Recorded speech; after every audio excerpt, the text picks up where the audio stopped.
My father humiliated my adopted daughter at dinner, calling her not real family in front of everyone. My husband silenced the room with one sentence.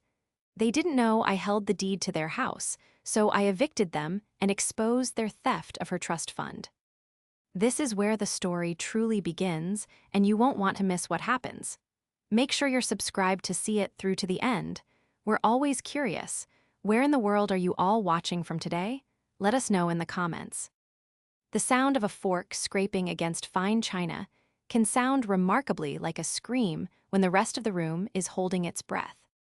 I was already vibrating with a distinct, high-frequency anxiety that had settled deep in the marrow of my bones earlier that afternoon. It had been a long week at the firm, managing a portfolio of 35 commercial properties while trying to finalize the acquisition of a downtown high-rise doesn't leave much room for mental peace. But I had pushed through it. I had pushed through the exhaustion, the endless conference calls, and the throbbing headache behind my left eye because tonight was supposed to be important. Tonight was supposed to be a celebration. Maya, my 12-year-old daughter, had just won the state junior robotics competition. It was a massive achievement, one that came after months of late nights, soldering irons burning holes in our garage workbench, and complex coding that frankly went over my head. I sat at the head of the dining table, my hands clasped tightly in my lap, trying to will my heart rate to slow down. The dining room was bathed in the warm, golden glow of the chandelier I had bought specifically for this house. The house that Caleb and I had built not just for us, but to accommodate my parents, Stephen and Victoria. "This roast is adequate, Aaron," my mother, Victoria, said, breaking the silence. She pushed a piece of rosemary chicken around her plate with a look of mild distaste, as if she were dissecting a biology specimen rather than eating a meal prepared by her daughter.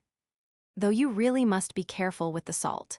At your father's age, we have to watch his blood pressure, even if you don't watch your own cooking."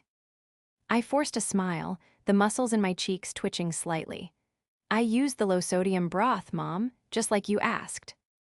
"MMH," she hummed, unconvinced, turning her attention to her wine glass. Caleb, sitting to my right, reached under the table and squeezed my hand. His grip was warm, grounding. He knew. He knew how much I twisted myself into knots trying to please them, trying to justify why we let them live in the guest cottage, a 1,500 square foot cottage that was nicer than my first 3 apartments combined, rent-free. "So," Caleb said, his voice deep and steady, projecting that effortless calm that made him such a brilliant forensic accountant. He turned his gaze toward Maya, who was sitting quietly, looking small in her chair.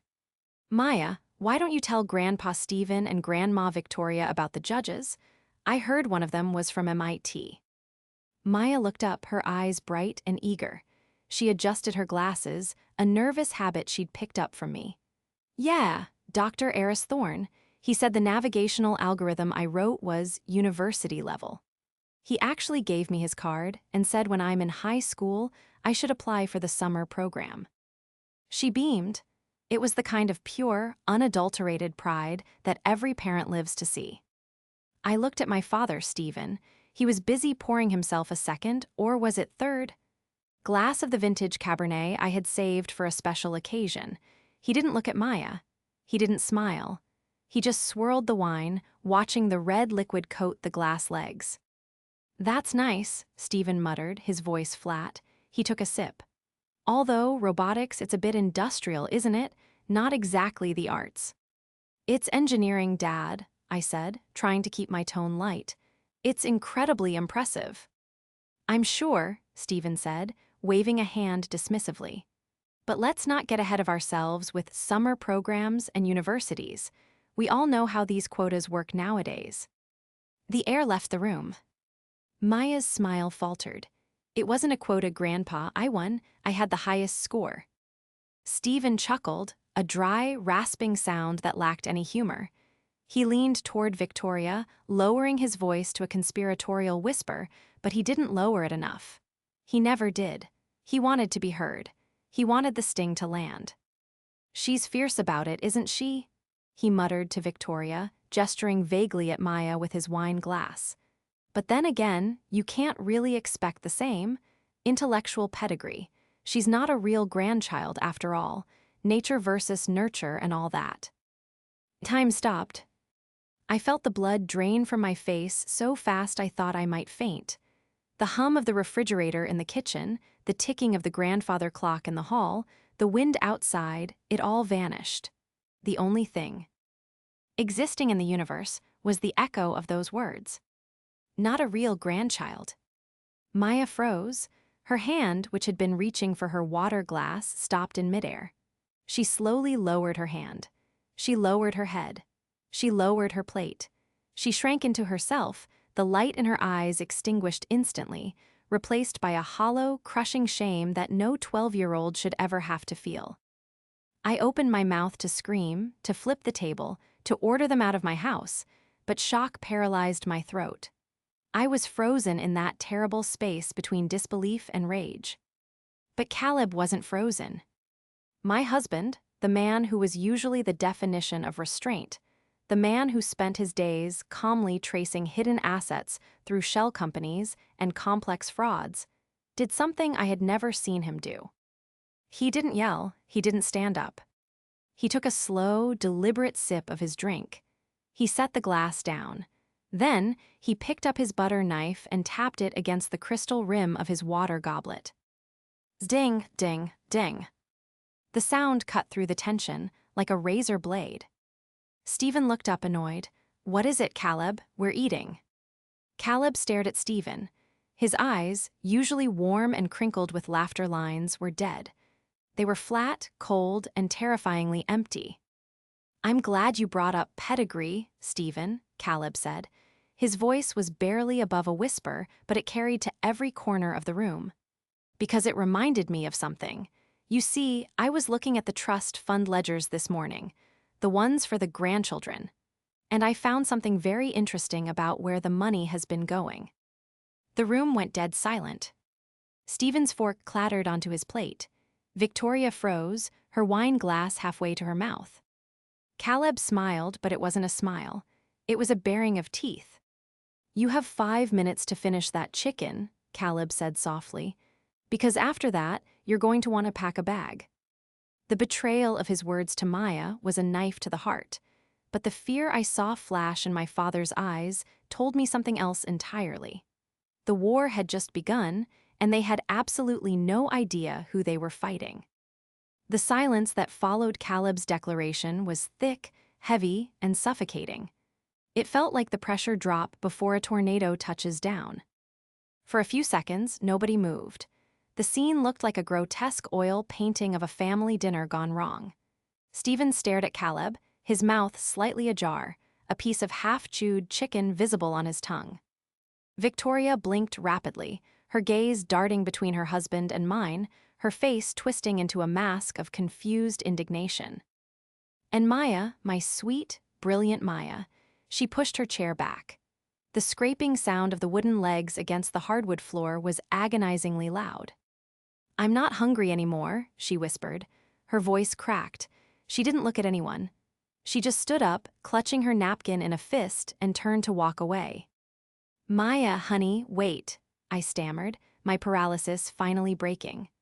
I reached out for her, but she was already moving, her small shoulders hunched forward as if she were protecting her heart from further blows. "Let her go, Aaron," Stephen said. I whipped my head around to look at him. He had recovered from his momentary shock and was now trying to regain control of the room, attempting to reassemble his dignity like a shattered vase. He dabbed his mouth with his napkin, his movements exaggeratedly casual. "She's being dramatic," Stephen continued, picking up his wine glass again. "Typical teenager. Can't handle a little reality. I was merely discussing biology, Caleb. There's no need to threaten us with whatever nonsense you're babbling about." "Nonsense?" I repeated. My voice sounded foreign to my own ears, high, tight, and trembling with a rage I had suppressed for decades. "You just told my daughter she isn't real, in her own home, at her celebration dinner." Victoria sighed, a long, suffering exhale. "Oh, honestly, Aaron, you're twisting his words. He just meant that she doesn't share our specific history, our lineage. It's not an insult, it's a fact. And really, Caleb, ruining a perfectly good meal with talk of ledgers and packing bags, it's beneath you. They started eating again. That was the moment that broke me. They actually picked up their silverware. Stephen sliced into his chicken. Victoria took a sip of wine. They were dismissing the devastation they had caused as if it were nothing more than a spilled glass of water. They were so secure in their position, so confident in their dominance over me, that they believed they could shatter my daughter's heart and simply continue their meal. I looked at Caleb. He hadn't moved. He hadn't picked up his fork. He was watching them with the clinical detachment of a scientist observing a particularly nasty strain of bacteria under a microscope. "I'm not babbling, Stephen," Caleb said. His tone was conversational, which made it all the more terrifying. "And I'm not threatening, I'm informing. You have 4 minutes left." Stephen slammed his fork down. "Enough of this. I am your father-in-law. I live on this property. You cannot speak to me like a servant." "You live on this property," Caleb corrected, "because Aaron allowed it. You live in that cottage because we pay the mortgage, the utilities, the insurance, and the property tax. And you eat this food because we bought it." "We are family," Victoria shrieked, her poise finally cracking. "We made sacrifices for Aaron. We raised her. We have rights." I stood up. My legs felt shaky, but I forced them to hold my weight. I looked at the people who had raised me, the people whose approval I had chased my entire life, and I saw them for the first time. Not as parents, but as leeches. Narcissistic, cruel leeches who had attached themselves to my success and were now feeding off my happiness. "You have rights," I asked, my voice dropping to a whisper. "You think you have rights." "Of course we do," Stephen blustered. "Squatters' rights, tenant rights, we've been in that cottage for 5 years. You can't just kick us out because you're feeling emotional." Caleb turned to me. He didn't speak, but his eyes communicated a message so clear it didn't need words. "Do it. Pull the trigger." I looked back at Stephen. A strange calm washed over me, replacing the shaking rage. It was the cold clarity of a portfolio manager who realizes an asset has become a liability. "You're right, Dad," I said. "Tenants do have rights, but you forgot one crucial thing." Stephen sneered. "And what is that?" "The lease," I said. Stephen laughed. "We never signed a lease. We're family." "Oh, but you did," I corrected him.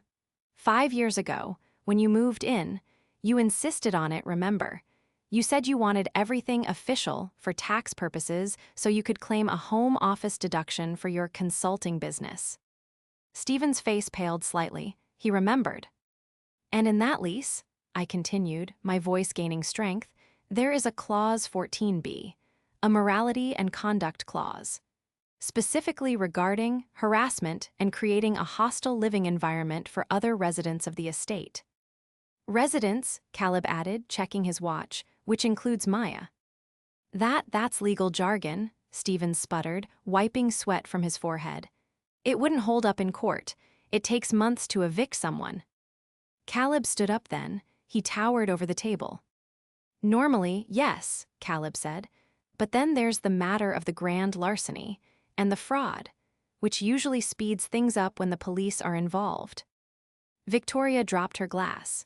It hit the table, shattering the stem, sending red wine bleeding across the white tablecloth like a fresh wound. What fraud?" Victoria whispered. Caleb leaned in close. "The trust fund, Victoria, the one Aaron's grandfather set up, the one you've been managing." Stephen's eyes darted to the door. For the first time in my life, I saw true fear in my father's face. He wasn't looking at me as a daughter anymore, he was looking at me as a witness.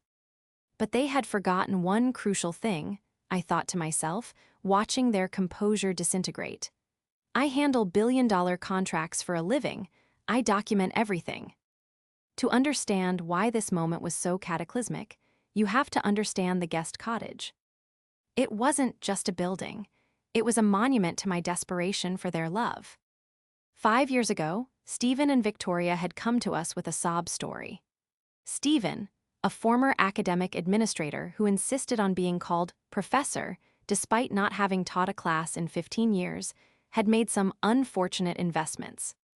Victoria, a woman who believed her primary contribution to society was her impeccable taste in floral arrangements, was distraught at the idea of downsizing to a condo. I was 33, newly promoted to a junior portfolio manager, and pregnant with the idea of adopting Maya. We had just bought the estate, 5 acres with a large main house and a dilapidated carriage house in the back. "We can fix it up for them," I had pleaded with Caleb late one night. "They can help with the baby. It'll be perfect. A multi-generational home." Caleb had been skeptical. He knew them better than I did, perhaps because he didn't view them through the rose-colored glasses of a daughter yearning for approval. But he loved me, and he saw how much I wanted it. So we poured $200,000 into renovating that carriage house. We put in radiant floor heating because Victoria's feet got cold. We installed a custom library with mahogany shelving for Stephen's collection of first editions he never read. We landscaped a private garden so they could entertain their friends without bothering us. And for 5 years, they lived there like royalty. They never paid a dime. Not for electricity, not for water, not for the high-speed internet Stephen demanded for his research. But it wasn't just the money, it was the emotional tax. From the moment we brought Maya home, the distinctions began, subtle at first. When my brother's kids, my biological nieces and nephews, visited, Stephen would light up. He bounced them on his knee, slip them $20 bills, and talk endlessly about their good genes and how they had the family nose. With Maya, he was polite, distant, like a guest interacting with a host's pet. "She's a spirited little thing," he'd say when she was a toddler running in the grass, "not beautiful, not smart, just spirited." Victoria was worse in her own way. She would buy lavish gifts for the other grandchildren, jewelry, bonds, heirlooms. For Maya, she'd buy clothes. "She grows so fast, and you know how hard it is to find things that fit her build," she'd say, a veiled comment on Maya's athletic frame that always felt like a pinch. I made excuses. "They're old-fashioned," I told Caleb. "They just need time to bond." But the bond never formed. Instead, a hierarchy calcified. They were the patriarch and matriarch of the estate, we were the bank, and Maya was the charity case they tolerated because she came with the room and board. And then there was the antagonist I hadn't even realized was playing the game, Stephen's ego. Stephen wasn't just a grumpy grandfather. He was a man who believed the world owed him a living. He had spent his life failing upward, relying on family connections and charm to cover his incompetence. When he retired, he took over the management of the family trust, a modest but significant fund left by my grandfather, intended to help all great-grandchildren with education. He wore the title of trustee like a crown. He would often hold court at Sunday dinners, talking about market fluctuations and prudent fiscal strategies. He was a polished, silver-haired con artist in a cashmere sweater. "I'm worried about the liquidity of the assets," he had said to me just last week, swirling his brandy. "The market is volatile, Aaron. You might want to hold off on those private school applications for Maya. Public school is perfectly fine for her, aptitude." At the time, I thought he was just being snobby. Now, looking at his terrified face across the dining table as Caleb mentioned the ledgers, I realized he wasn't worried about the market. He was worried because there was no money left. He looked at me, his eyes pleading. "Aaron, sweetie, let's not be hasty. Caleb is clearly tired. We can discuss this in the morning, let's just calm down." He tried to smile, that charming, fatherly smile that had worked on me for 38 years. The smile that said, "I'm the dad, you're the little girl, and everything will be fine if you just listen to me." I looked at that smile, and I felt something snap in my chest. It was the tether that had bound me to him my whole life. "No, Dad," I said, "we're not discussing this in the morning."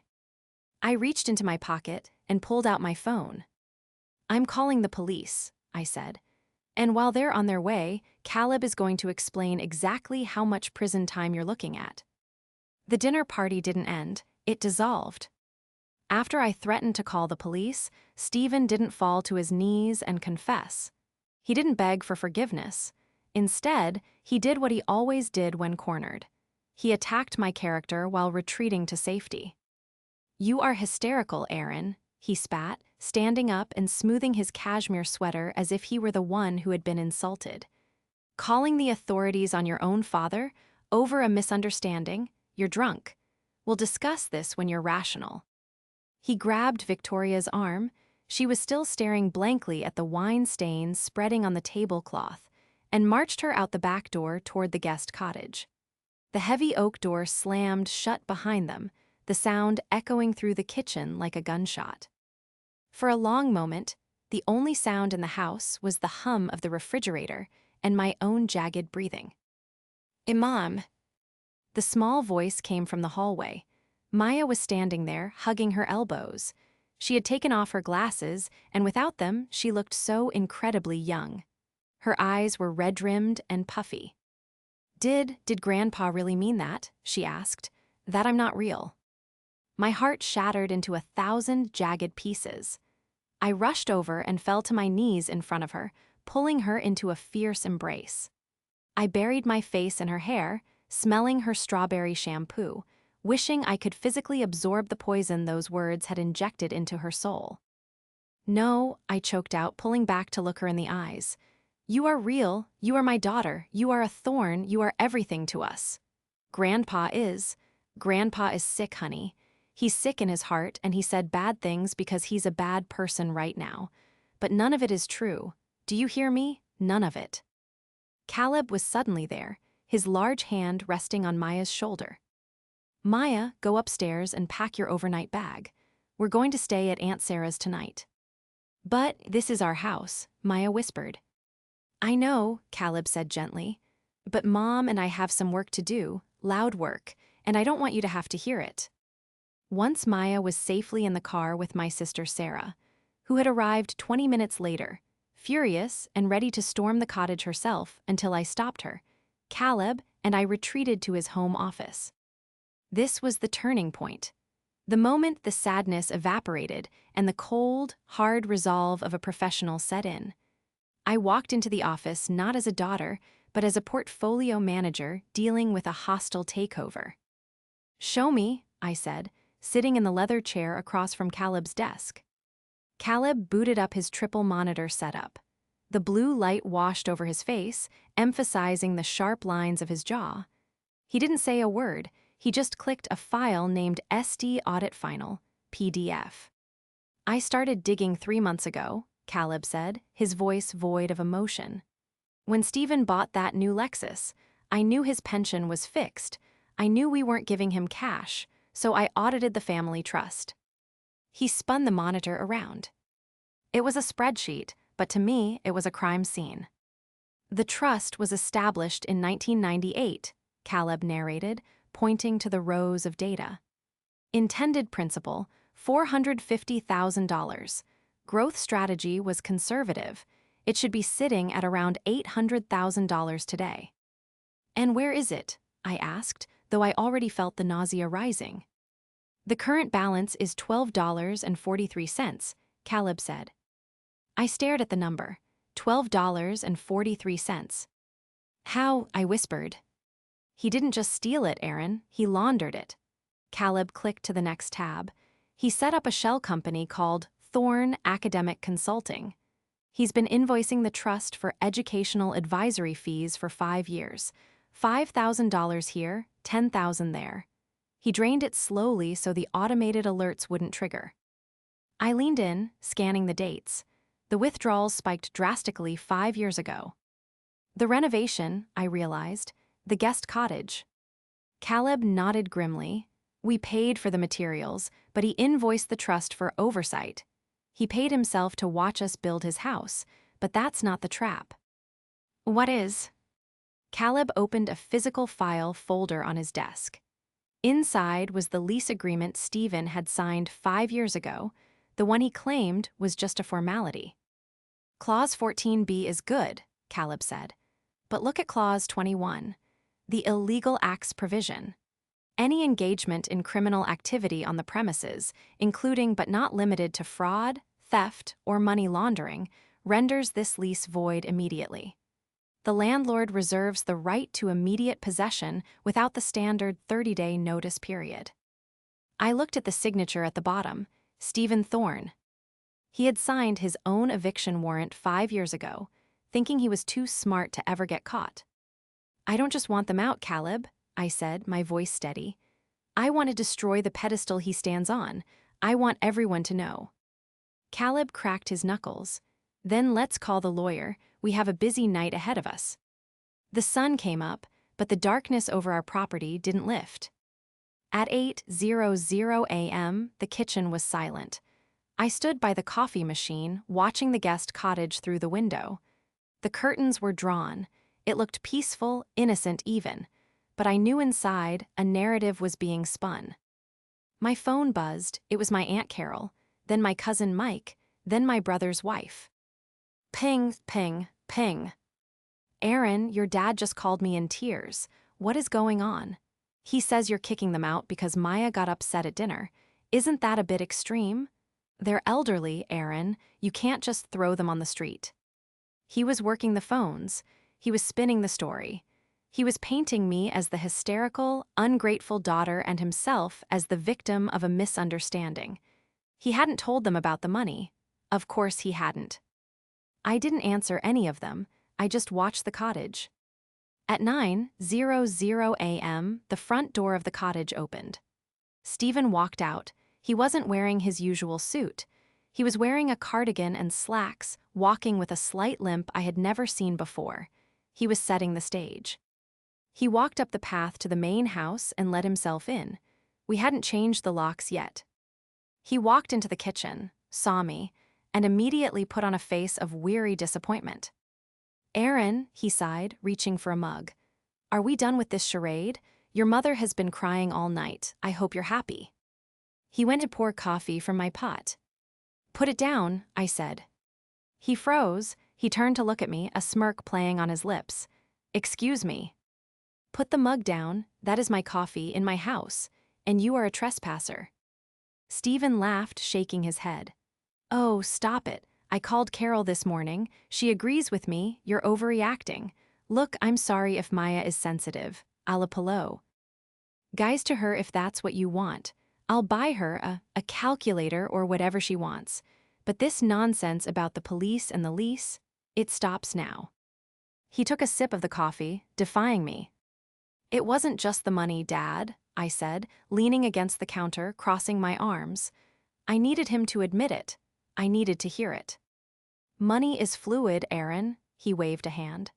I managed the family assets. Sometimes you move things around.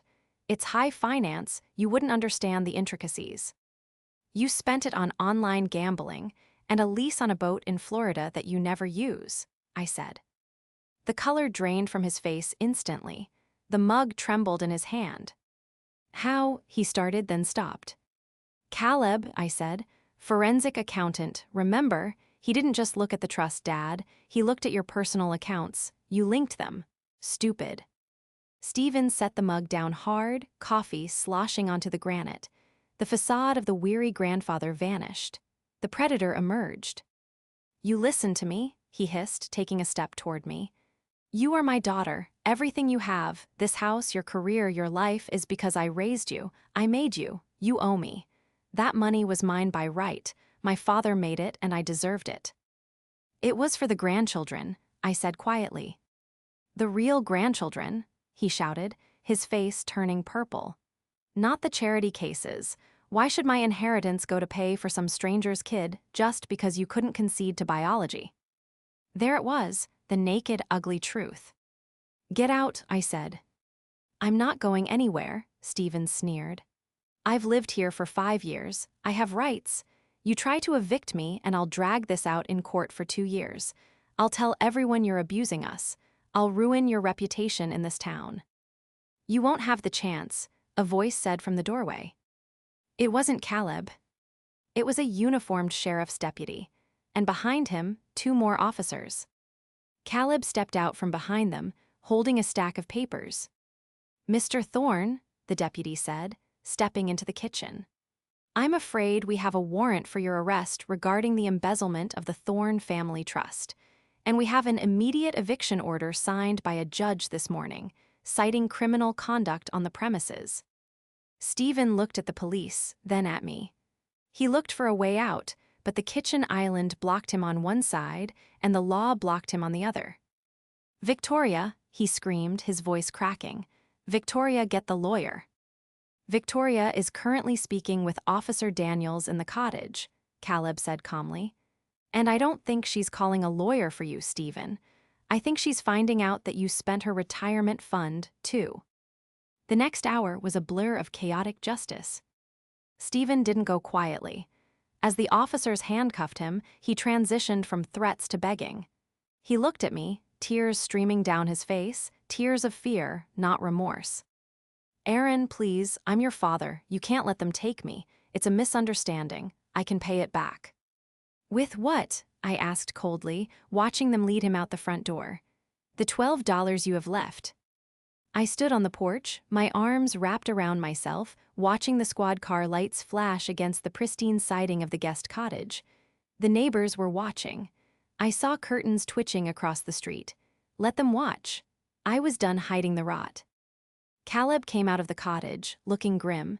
He was carrying a box of documents. "How is she?" I asked. "Victoria," Caleb sighed. "She's in shock, but she's not innocent, Aaron." "What do you mean?" "I found her diary, and some emails." Caleb set the box down on the porch swing. "She knew about the money, Aaron. Maybe not all of it, maybe not the gambling, but she knew the trust was empty. She's been emailing Stephen about how to handle you if you ever asked about it. She suggested the line about Maya's aptitude to discourage us from applying to private schools so we wouldn't need the tuition money." I felt the ground lurch beneath me. My mother, the woman who had just sat there eating rosemary chicken while her husband eviscerated my daughter. She wasn't a passive victim. She was a co-conspirator. She had traded her granddaughter's future for a renovated cottage and a quiet life. I walked into the cottage.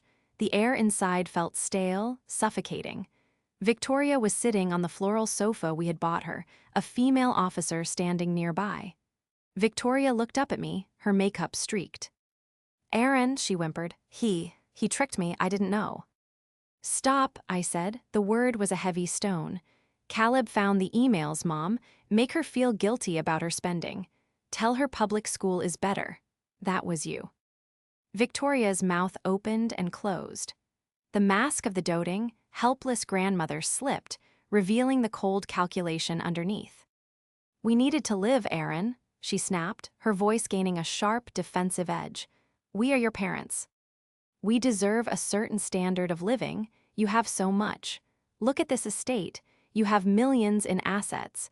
Why should we have to beg for scraps? Why should that girl get a trust fund when we were struggling to maintain our club memberships?" "Because it wasn't your money," I said, "and she is my daughter." "She is a stranger," Victoria screamed, standing up. "We took you in, we raised you, and you choose a stranger over your own flesh and blood." "I choose the people who love me," I said, my voice eerily calm. "And for the record, Maya is my flesh and blood, because I am her mother. You're just a woman who leased a house from me." I turned to the officer. "Officer, I want her removed from the property, now." "Aaron, you can't," Victoria shrieked as the officer stepped forward. "I have nowhere to go. The accounts are frozen." "I know," I said, walking to the door. "But I hear Aunt Carol has a guest room. You can call her. I'm sure she'll be happy to take you in, once you explain why you helped Stephen steal her kid's inheritance too." I stopped at the threshold and looked back one last time. "Oh, and Mom." She looked up, eyes wild with panic. "You were right about the salt in the chicken," I said. "It was a little salty. Probably from all the tears I swallowed over the years trying to please you. But don't worry, I won't be cooking for you ever again." I walked out into the sunlight. The squad car with my father was pulling away. My mother was being escorted to her car. The cottage stood empty. But the war wasn't over. As I watched them leave, my phone blew up again. It was a group text from my cousins. Stephen hadn't just called Aunt Carol, he had called everyone. And now that the arrest was public, the family was fracturing. Half of them didn't believe it. Half of them were calling me a monster for arresting my own father. I looked at Caleb. They're going to come for us, the whole family. Caleb smiled, a dangerous, sharp smile. Let them come, we have the receipts. We're going to host a family meeting, a real family meeting. When? I asked. Tonight, Caleb said. I've already sent the invites, and I attached the PDF of the ledger. The real climax wasn't the arrest. It was going to be the truth. The driveway began to fill up at 7:00 p.m. sharp. It was a cavalcade of sedans and SUVs, the extended Thorne family arriving like a jury summoned for a trial they didn't understand. My Aunt Carol, usually the peacemaker, slammed her car door with uncharacteristic force. My cousins, Mike and Jenna, looked grim, whispering to each other as they walked up the path. Even my Uncle Robert, who rarely left his fishing cabin, was there, looking uncomfortable in a blazer. Stephen had done his work well. In the 6 hours between his arrest and this meeting, he had used his one phone call and Victoria's frantic texting to spin a narrative of elder abuse so compelling that I could feel the hostility radiating through the front door before I even opened it. I opened the door. Where is she? Carol didn't say hello. She marched past me into the foyer, her purse clutched tight like a weapon. Where is your mother? I heard you threw her out on the street. Aaron, I knew you were career-focused, but this is heartless. She's at a motel, Carol, I said, closing the door. Because she refused to go to your house once she realized the police were involved. The police? Uncle Robert boomed, stepping into the hallway. Arresting your father? For what? Mismanaging a ledger? My God, Aaron, the man is 70 years old. You don't put family in cuffs. Come into the living room, I said, my voice steady, though my hands were trembling slightly. Sit down. Caleb has something to show you. They shuffled into the living room, the tension thick enough to choke on. Caleb was standing by the television, his laptop connected via HDMI. The screen was black. He looked like a prosecutor readying his opening statement. We're not here to watch a slideshow, Cousin Mike snapped, crossing his arms. We're here to talk some sense into you. You need to drop the charges. Dad, Uncle Stephen is a mess. He's terrified. He should be, Caleb said, his voice cut through the grumbling. But not because of Aaron, because of the math. Caleb hit the spacebar. The big screen flickered to life. It wasn't a spreadsheet this time. It was a scanned document. This, Caleb said, pointing to the screen, is the original trust document established by Grandpa Thorne in 1998. You all remember it. It was supposed to be the safety net for the next generation. For all the grandchildren. We know about the trust, Carol scoffed. Stephen has been managing it for years. He's done a wonderful job keeping it safe from the market crash. Has he? Caleb clicked a button. The screen changed. It was a bank statement from 3 years ago. This is a wire transfer, Caleb narrated. $30,000 from the trustee. Oh, an account labeled S. Thorne, Private Holdings. So, Robert frowned. He probably moved it for better interest rates. 3 days later, Caleb clicked again. This is a credit card statement for that Private Holdings account. $30,000 paid to Royal Caribbean Cruises and Caesar's Palace, Las Vegas. The room went quiet, not the silence of shock, but the silence of confusion. They were trying to make the pieces fit their version of Stephen. That must be a mistake, Carol stammered. Stephen doesn't gamble, he hates gambling. He hates losing, I corrected her. He loves the image of wealth, and he felt entitled to it. Caleb clicked again, a new slide, this one had names on it. Carol, Robert, Mike. He didn't just drain the general fund, Caleb said, his voice softening, becoming almost sympathetic. He liquidated the sub-accounts. Carol, you remember when you asked Stephen to invest that $20,000 from your divorce settlement? You wanted it to grow for Jenna's college fund. Carol went pale. Yes, he sends me quarterly reports. It's doing well, it's up 6%. Caleb shook his head slowly. Those reports are fake, Carol. He made them in Photoshop. We found the templates on his computer. He brought up a side-by-side image on the screen. On the left, the report Stephen had sent Carol. On the right, the actual bank record for that account number. The balance was $0, closed 2 years ago. No, Carol whispered. She stood up, her hand flying to her mouth. No, that's Jenna's tuition. That's everything. He spent it on the landscaping for the cottage, I said gently, and the wine cellar, and the membership at the country club where he takes you for lunch. The realization hit the room like a physical wave. I watched the anger shift. It was a palpable thing, turning from me and refocusing on the man they had defended just minutes ago. Uncle Robert walked up to the screen, squinting at the numbers. He traced a line with his calloused finger. He took the money Mom left for me, Robert asked, his voice low and dangerous. The money for the cabin repairs. All of it, Uncle Robert, I said. He felt he deserved it more. He told himself he was the patriarch, the successful one. He convinced himself that you guys wouldn't appreciate it the way he did. Carol sank back onto the sofa. She looked small, defeated. He called me this morning, she wept. He told me you were jealous of Maya not being a real grandchild. He told me you were vindictive. He used me against you, Aaron, while he was spending my daughter's future on cruises. He used us all, I said, sitting down beside her. I put my hand on her knee. He used the idea of family to keep us silent. He made us feel like asking questions was a betrayal. He made us feel guilty for his crimes.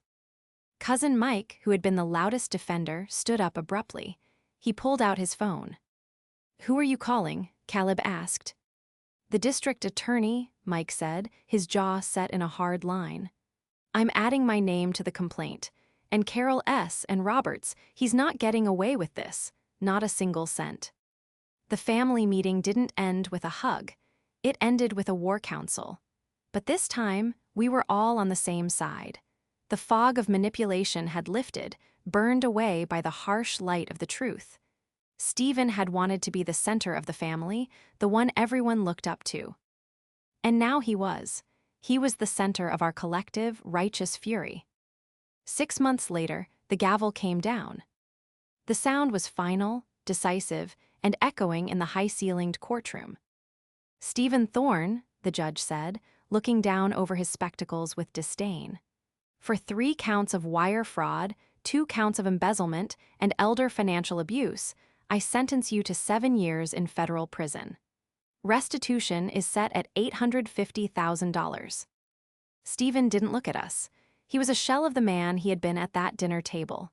The cashmere was gone, replaced by a cheap suit his public defender had found.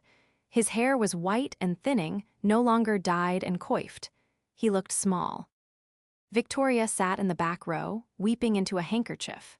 She hadn't been charged. Caleb and I decided not to pursue her legally, mostly for my own mental health.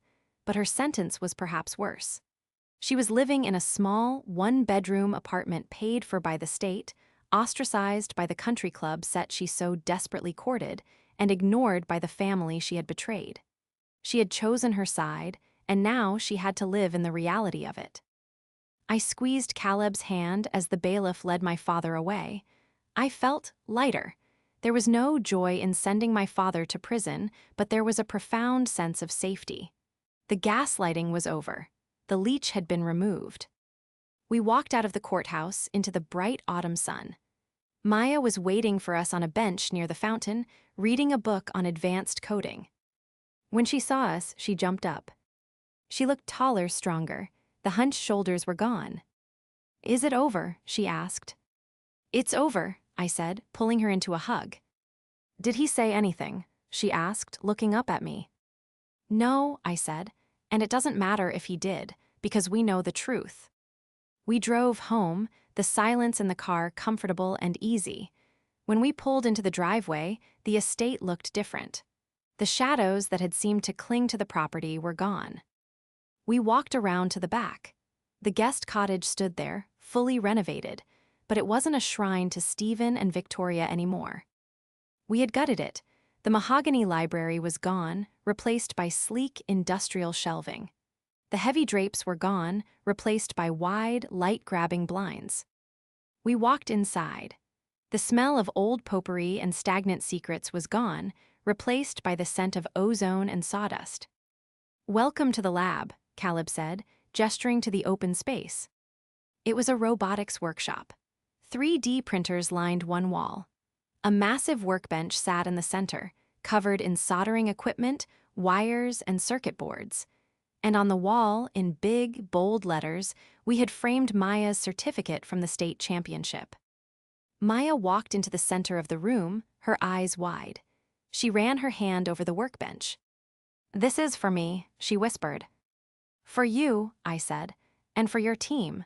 You said you needed space to build the prototype for the nationals." Maya turned to look at me. Her eyes were shining with tears, but they were happy tears.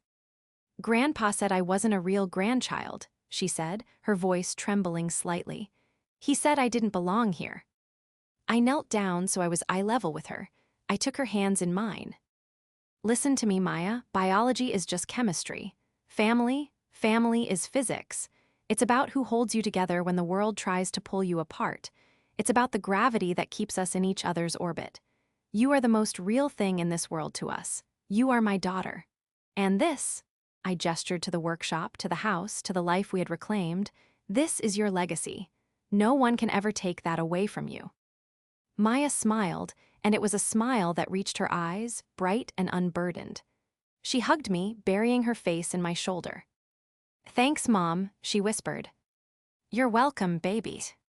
We left her in the workshop, already tinkering with a servo motor, the hum of the 3D printer starting up a song of creation.